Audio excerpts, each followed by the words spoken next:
নমস্কার। আজকে আলোচনা করব প্রাচীন ভারতের মৌর্য সাম্রাজ্য। এই সাম্রাজ্যের পতনের কারণ হিসাবে একটি কারণ খুবই আলোচিত, যে ব্রাহ্মণ সম্প্রদায়ের বিরোধিতা। এই ব্রাহ্মণ সম্প্রদায়ের বিরোধিতার জন্য মৌর্য সাম্রাজ্যের পতনের কারণ হিসাবে দায়ী করেছেন পণ্ডিত ধর্মপ্রসাদ শাস্ত্রী। কিন্তু এই মতের তীব্র বিরোধিতা করেছেন ডক্টর রায়চৌধুরী এবং ডক্টর মজুমদার। শুনে নেওয়া যাক এই ব্রাহ্মণ বিরোধিতার তত্ত্বটা কি। পণ্ডিত ধর্মপ্রসাদ শাস্ত্রীর মতে অশোকের প্রতি ব্রাহ্মণ সম্প্রদায়ের বিদ্বেষ মৌর্য সাম্রাজ্যের পতনের অন্যতম কারণ হিসাবে দাবি করেছেন।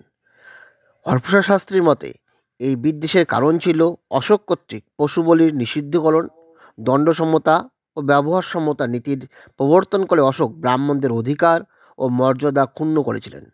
ধর্মমহাপাত্র নিযুক্ত করে অশোক ব্রাহ্মণদের একচ্ছত্র অধিকারে হস্তক্ষেপ করেছিলেন।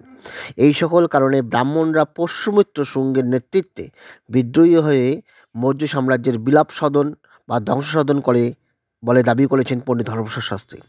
অপরদিকে এই শাস্ত্রীর মধ্যে তীব্র বিরোধিতা করেছেন ডক্টর রায়চৌধুরী এবং ডক্টর রবীন্দ্রচন্দ্র মজুমদার।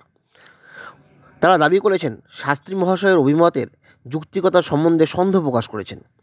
প্রথমত, অহিংসা নীতি অনুসরণ করেই অশোক প্রাণী হত্যা নিষিদ্ধ করেছিলেন এবং এই নিষেধ কোনো শ্রেণী বিশেষের বিরুদ্ধে প্রযুক্ত ছিল না।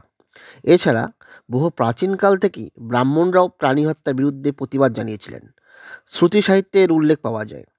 দ্বিতীয়ত, দণ্ডসমতা ও ব্যবহারসমতার নীতি প্রয়োগ করে তিনি সাম্রাজ্যের সর্বত্র শ্রেণী নির্বিশেষে একই পদ্ধতির বিচার ব্যবস্থা প্রবর্তন করতে তৎপর হয়েছিলেন অশোক। এর দ্বারা ব্রাহ্মণদের বিশেষ অধিকার হস্তক্ষেপ করার কোনো চেষ্টা করা হয়নি। তৃতীয়ত, ধর্মমহাপাত্ররা কেবলমাত্র ধর্মপ্রচার করতেন এমন কথা বলা যায় না। ধর্মপ্রচার করা ছাড়াও ধর্মমহাপাত্ররা জাতি ধর্ম নির্বিশেষে সকলের সুখ স্বাচ্ছন্দ্যের প্রতি লক্ষ্য রাখতেন। এছাড়াও ধর্মমহাপাত্ররা কেবলমাত্র অব্রাহ্মণদের ভিতর থেকে নিয়োগ করা হতে এমন কোনো প্রমাণ নেই। এ কথা অস্বীকার করা যায় না যে অশোক ছিলেন পরধর্ম সহিষ্ণু এবং ধর্ম সম্পর্কে তার উদারতা ছিল তার চরিত্রের অন্যতম প্রধান বৈশিষ্ট্য। ব্রাহ্মণদের তিনি শ্রমণদের মতোই শ্রদ্ধা করতেন এবং অর্থদান করতেন। সুতরাং অশোক যে ব্রাহ্মণদের প্রতি বিদ্বেষভাবাপন্ন ছিলেন, এ শাস্ত্রী মহাশয়ের এই বক্তব্য সঙ্গত কারণ লক্ষ্য করা যায় না বলে দাবি করেছেন ডক্টর রায়চৌধুরী এবং ডক্টর মজুমদার। ধন্যবাদ।